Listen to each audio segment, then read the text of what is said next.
Selamat datang di channel Dunia Kelautan dan Perikanan yang membahas terkait dunia kelautan dan perikanan. Terdiri dari pengelolaan perikanan tangkap, pengelolaan perikanan budidaya, pengelolaan hasil perikanan, dan pengawasan perikanan.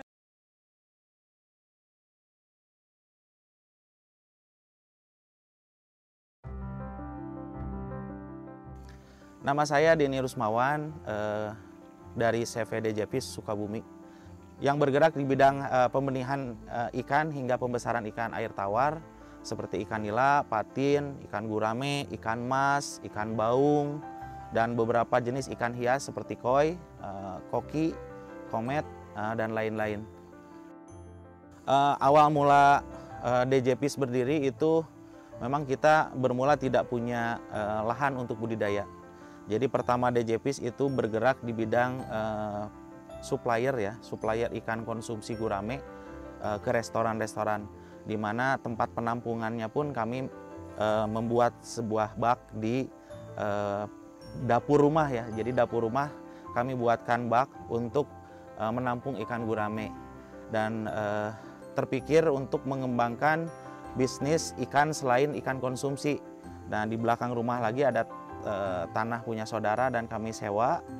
Dari mulai sewa, lama-kelamaan bisa terbeli, dan alhamdulillah dari hanya cuman 100 meter persegi sewa sudah terbeli, dan sekarang kita punya lahan sekitar lebih dari 1 hektar ya. Dari mulai kita nol sama sekali tidak punya lahan untuk budidaya, sampai sekarang alhamdulillah kita punya lahan lebih dari 1 hektar.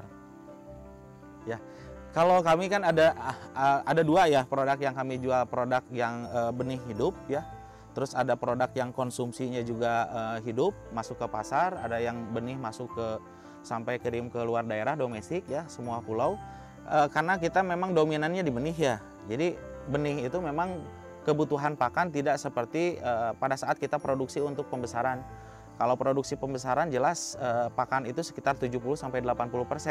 Nah, kalau yang untuk benih sendiri itu paling hanya sekitar 10% ya untuk modal pakannya.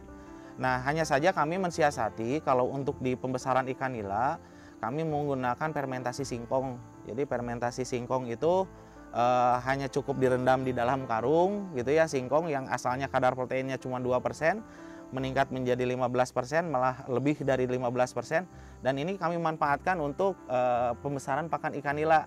Ya, walaupun terus terang kami juga dicampur dengan pakan pelet gitu ya, tapi lebih banyak 50-50 antara 50% lah untuk pakan mandirinya dengan pakan komersial gitu. Ada juga yang berbentuk olahan ya. Nah, yang berbentuk olahan ini kami biasanya memang menjualnya itu ke pelanggan-pelanggan kami yang biasa memang dia packaging sendiri gitu.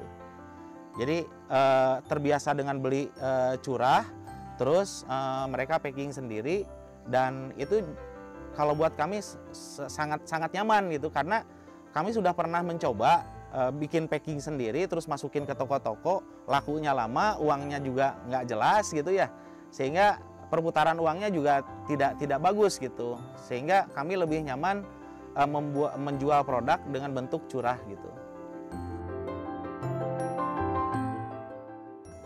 Usaha perikanan ini membutuhkan banyak jejaring ya. Usaha perikanan ini membutuhkan banyak jejaring. Jadi makin banyak kita melatih ya, maka makin banyak para pelaku gitu. Dengan banyaknya pelaku, sudah saya pastikan bahwa dengan banyaknya pelaku pasti akan banyak lagi transaksi yang dilakukan oleh kita gitu. Kita ya untuk peserta pelatihan yang ada di DJPIS ini, yang ada di kita ini, yang untuk lokalan sendiri itu yang banyak yang menjadi mitra ya. Saya sudah agak susah menghitungnya gitu ya.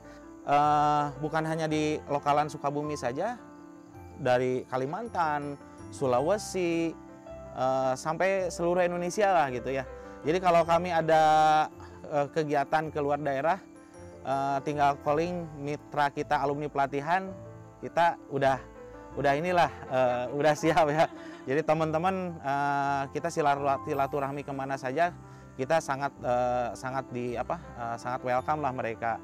Nah, ini ketika saya berkunjung ke daerah-daerah juga ke alumni-alumni pelatihan sangat luar biasa ya.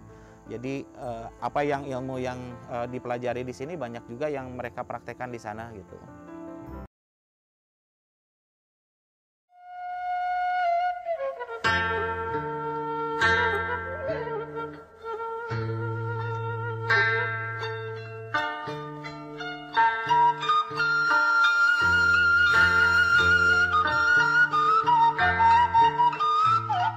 Nama saya Haji Deni Rusmawan.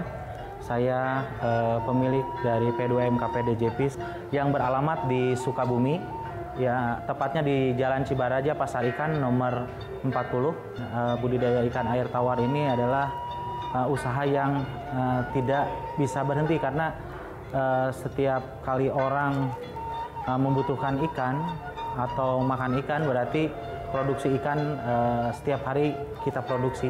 Jadi tidak ada lesunya di usaha bidang perikanan ini.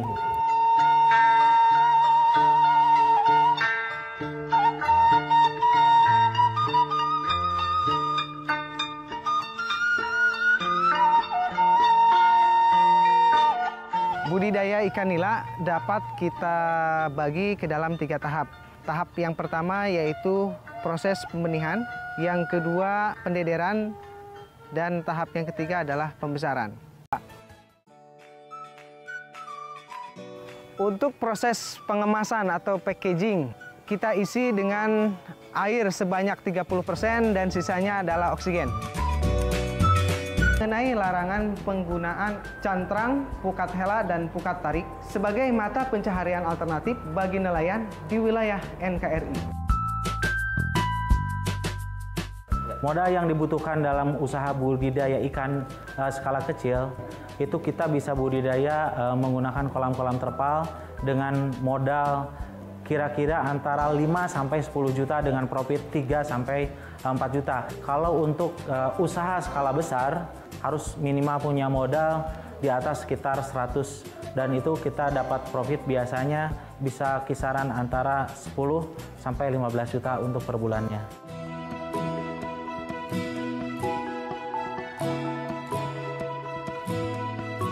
Snow Music Studio. Pada kesempatan kali ini juga DJPIS alhamdulillah dipercayai sebagai tuan rumah penyelenggara pelatihan ASEAN. Pesertanya adalah para pelaku usaha perikanan di berbagai negara yang ada di ASEAN. Di antaranya Malaysia, Vietnam, Kamboja, Brunei, dan ada tambahan negara Fiji. Mereka para pelaku ini belajar di DJPIS dan sekaligus bertukar ilmu bagaimana teknologi yang mereka terapkan di masing-masing negara. Dan setelahnya itu kita membuat jejaring usaha juga dengan kegiatan workshop ASEAN ini. We are from Malaysia and I'm hoping that when we come down here and after we have finished our courses that we can gain some experience which we can share to our farmers in Malaysia. Yeah, my name is Rashman bin Zulkifli. I'm from Kota Kinabalu, Sabah. So instead that we hope that we can apply all the latest technology in fisheries to our place. Ayo, mari kita usaha budidaya ikan, karena usaha budidaya ikan untuk sekarang kita menggunakan teknologi segmentasi. Jadi dengan pola segmentasi ini kita para pelaku usaha budidaya akan mudah dan cepat memperoleh keuntungan.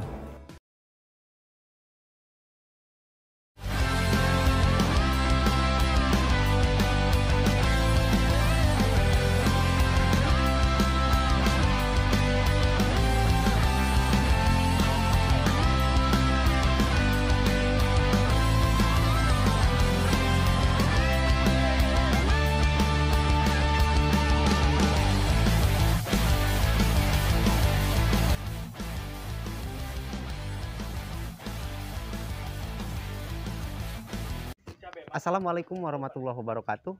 Ketemu lagi dengan RT 31, di mana saat ini saya sedang berada di kolam ibunya dari ikan-ikan arwana yang di video sebelumnya. Nah, disinilah induk-induk arwana dipelihara di sini. Nah, seperti kita ketahui bahwa inilah induk-induk arwananya, dan di sini memiliki beberapa banyak kolam ke sana. Nah, kolam itu kan dari sana, dari ujung sana arwana semua. Kelihatannya kolam itu udah keruh. Saya pikir kan udah dijaring. Nah, ternyata memang ada proses menjaringnya. Itu kita lihat sekalian, kita lihat ngejaringnya. Oke?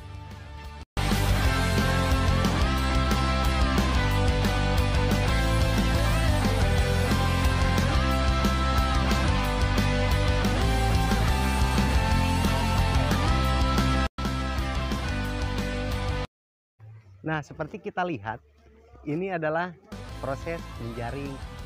Artinya proses menjaring itu, ini proses mengambil induk yang memang dilihat apakah memang udah bertelur dan siap diangkat. Inilah prosesnya. Oke, kita lihat. Dan ini sebenarnya dari pagi barusan dia rehat sejenak, makan gorengan. Karena memang takut dipecat sama dunungannya, jadi belum kenyang juga udah turun ke sini. Nah, itulah. Ini memang, nah disinilah kenapa di sini hampir sekitar 20% penduduk sini membudidayakan arwana. Karena memang mereka ini, pemuda-pemuda ini memang dia paham betul arwana, cara mengurusnya, terus arwananya seperti apa. Inilah para ahli semua ini, ahli arwana. Nah, apalagi yang ini nih yang nggak pakai baju. Ini sewaan. Sewaan. Nah, oke, kita sabar, kita lihat dulu hasilnya seperti apa.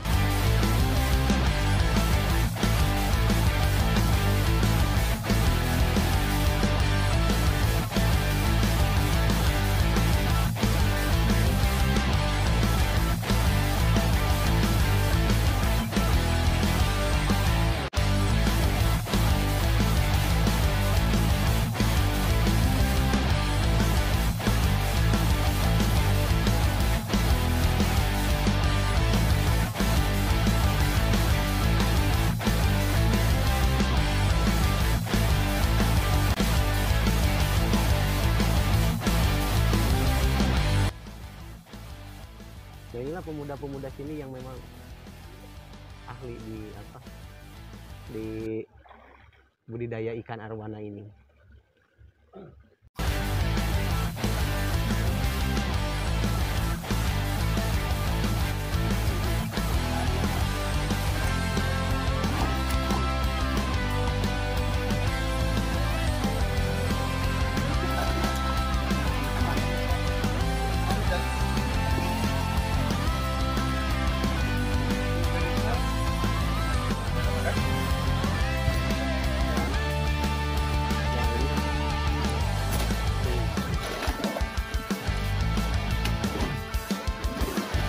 Setengah meter ya, yo, setengah meter mau.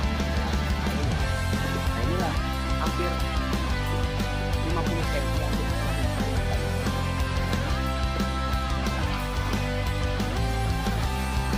Jadi dia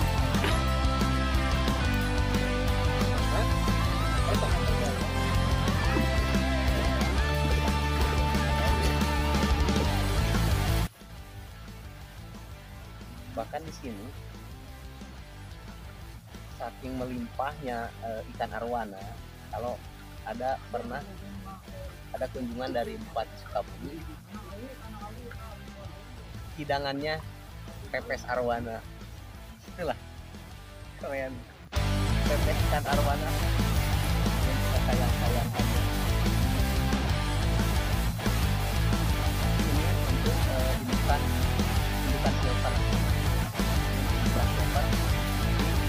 Untuk yang warna merah, yang kita lihat kan ada albumnya, bosnya yang bunyi.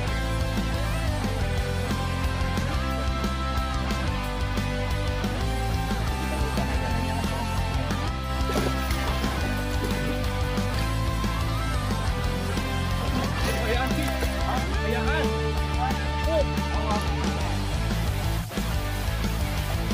bener ayah kan bener.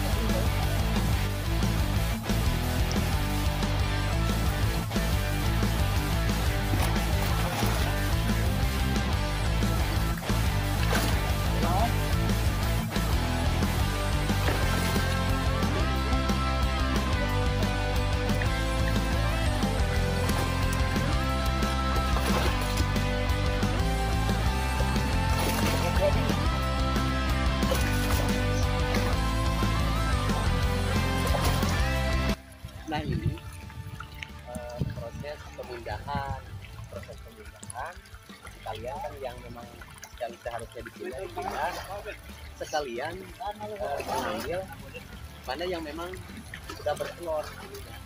Kalau memang misalkan terlihat di sini yang sudah gede, baru dia kemungkinan sudah bertelur. Kita lihat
bentuknya itu kita ngambil di bawah di kolam yang alam. Ini memang sebetulnya kalau arwana itu memang perawatannya itu agak manja. Kalau arwana kita harus rajin kuras, rajin memberikan pakan itu ya. Ini di sini ngasih makannya pakai apa? Cacing. Nah, selain arwana di sini juga tuh ada tuh ini yang kayak penjaya tuh. Oscar. Ini kan Oscar. Nah, ini itu jadi ini udah ada penampungan, udah ada penaganya atau udah ada pengulangnya. Jadi hanya membudidayakan, kan? Tapi kalaupun memang misalkan para warga ada yang bertanya mengenai apa seputar arwana, silakan komentar saya. Atau memang misalkan mau ikan arwananya seperti apa, silakan di komentar saja. Nah, di sini bisa sekalian dikasih tahu gimana sih cara perawatan arwana. Dikasih tahu. Di sini itu dan berapa bulan arwana, bahkan di bawah itu ada orang yang depannya gede-gede, misalnya sampai 50 cm juga ada di sana.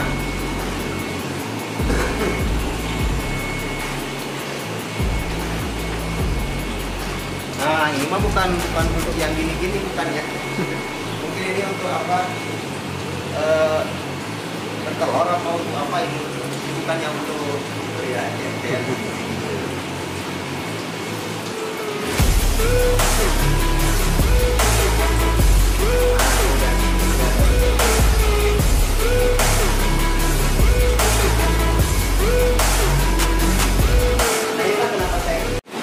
Saya hanya di sini memperlihatkan kegiatan-kegiatan yang ada di RT 31 itu beragam, seperti yang tukang dapur, tukang kue, dan diantaranya juga tempat anak-anak yang memang dipisahkan dari ibunya.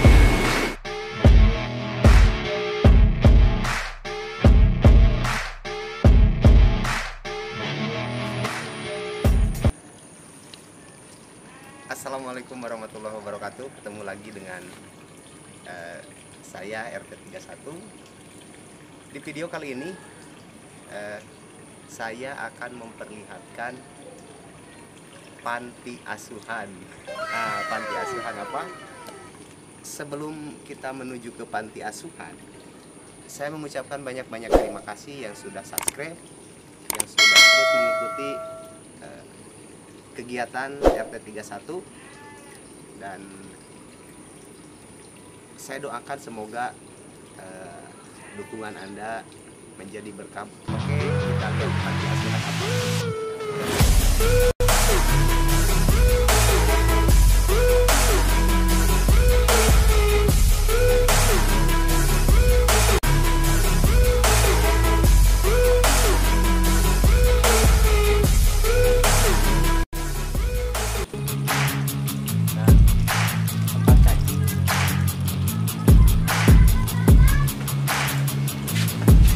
Nah, inilah panti asuhannya.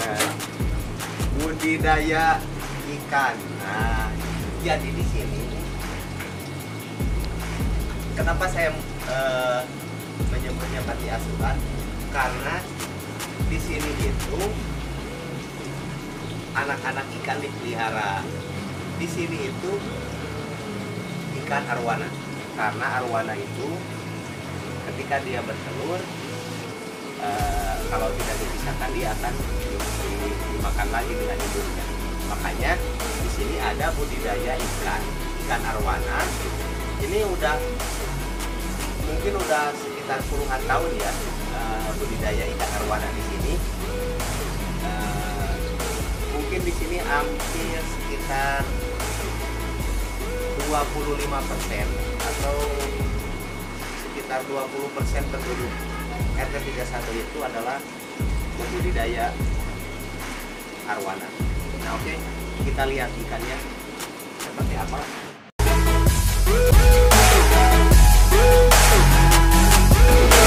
Nah, ini di sini tuh kebanyakannya ikan arwana. Nah, inilah salah satu ikan yang ada di RT 31 ini. Di antaranya ini juga sebenarnya budidaya unggulan, bukan budidaya unggulan. Bahkan di sini itu nanti di bawah itu kan ada induknya, itu kita ngambil di bawah di kolam yang alam. Ini memang sebenarnya kalau arwana itu memang perawatannya itu agak manja. Kalau arwana kita harus rajin murah, memberikan pakan itu ya. Ini di sini ngasih makannya pakai apa? Cacing. Nah, selain arwana di sini juga tuh ada tuh ini yang kayak penjaya tuh. Oscar. Ini kan Oscar. Ini itu, jadi ini udah ada penampungan, udah ada penaganya, atau udah ada penghulangnya. Jadi kayaknya membudidayakan, kan?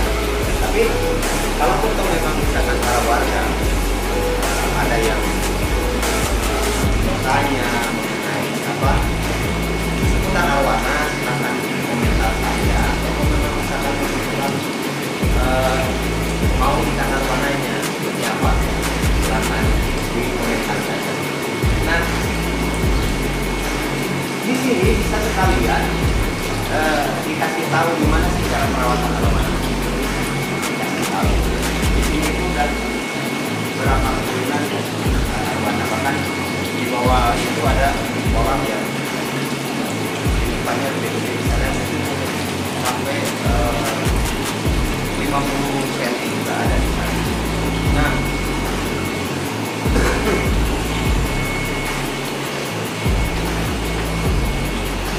Nah, ini mah bukan untuk yang gini-gini, bukan ya. Mungkin ini untuk apa? Bertelur atau untuk apa ini? Bukan yang untuk pria ya.